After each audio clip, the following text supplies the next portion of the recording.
Let's be honest, it's exactly what we've been begging for. A major Middle Eastern country taking Iran and its terror toys to the global woodshed. But with all its money and power, Saudi Arabia may have bitten off a lot more than it can chew on severing ties with Iran. Buddy nations are following suit. The Iranians are, as usual, blood-curdling angry and burning American flags in protest. And we are forced to ask the questions no one in Saudi Arabia wants answered. How long before another vacuum begins, another conflict starts, and ISIS decides they need a change of scenery? Pleasure to welcome back to the Hardline the president of the American Islamic Forum for Democracy and author of Battle for the Soul of Islam. Dr. Zuhdi Jasser joins us on the show. Dr. Jasser, always a pleasure to get a chance to talk with you. But let me ask the question right up front that hits me. 47 people executed by Saudi Arabia. Why now? What's to be gained after waiting all these years? Well, I think that's a great place to start, because we can talk about the regional implications and what's happening with the Saudi-Iran Sunni-Shia conflict, but make no mistake, when a regime, a dictatorship like the Saudis, decides to assassinate 47 people and kill them, many of them have been in prison for years, they're sending a public statement. Saudi Arabia is becoming more and more unstable. The ISIS monster that they actually helped create is getting a little out of control. They have some domestic unrest. The House of Saud, which includes thousands of their own family, internally has had some conflict regarding a power struggle.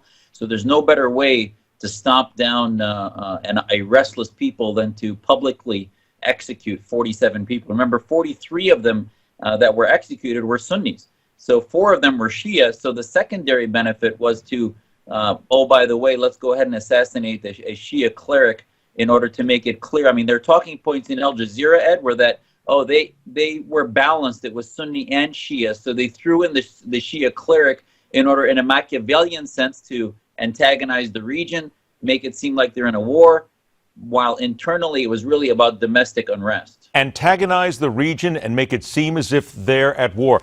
2 great phrases there. So let's look at it from that perspective. If indeed they are picking a fight now with Iran, for whatever reason, let's just say, okay, they want to keep their own population happy, but they're picking a fight now with Iran.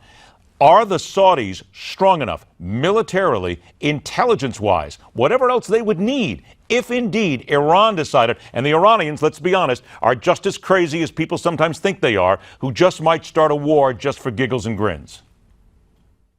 Well, I think you're also seeing the others, what they're doing is driving the other Sunni powers into their hemisphere, closer to them, if you will. Moderate countries, supposedly moderate countries like Bahrain, have now come out and congratulated the Saudis for the executions, which they wouldn't have done years ago.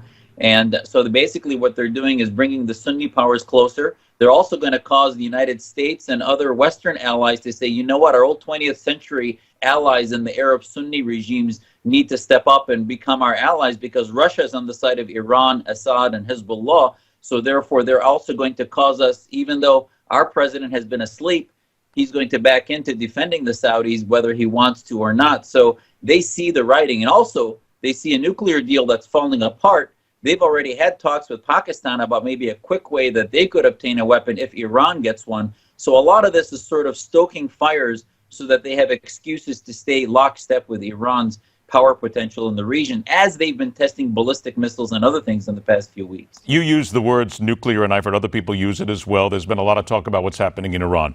I'm not trying to put my foot down here on the panic button and try to get people scared, but with this, could it destabilize the region to the point of where we are looking again at the Iranians being the ones who will be just crazy enough to pull a nuclear trigger?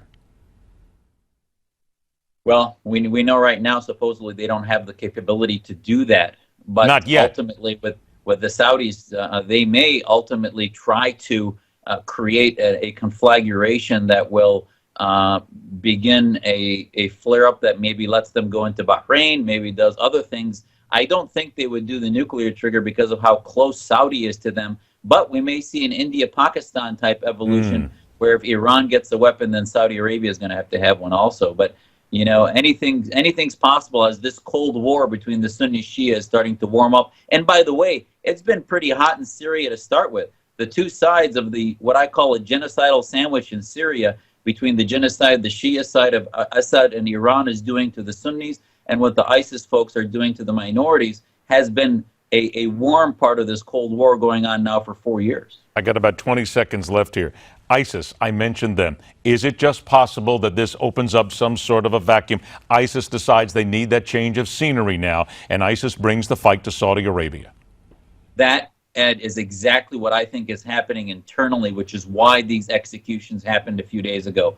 ISIS is beginning to spread its wings. It declared war on Israel. It's spreading to other areas, and I think the Saudis are starting to feel this monster they helped create. And the Wahhabis, even though they're running the House of Saud, are also seeing that the Wahhabi grassroots of the ISIS types are beginning to cause more unrest in Saudi Arabia. So yes, they're likely to do that. What the Saudis have started may be coming home to roost. Remember, the book, once again, is Battle for the Soul of Islam. Dr. Zuhdi Jasser, always a pleasure, my friend. Thanks for joining us. Breaking back with the first political animal of the new year and the same old insults and babble from the candidates next on The Hardline.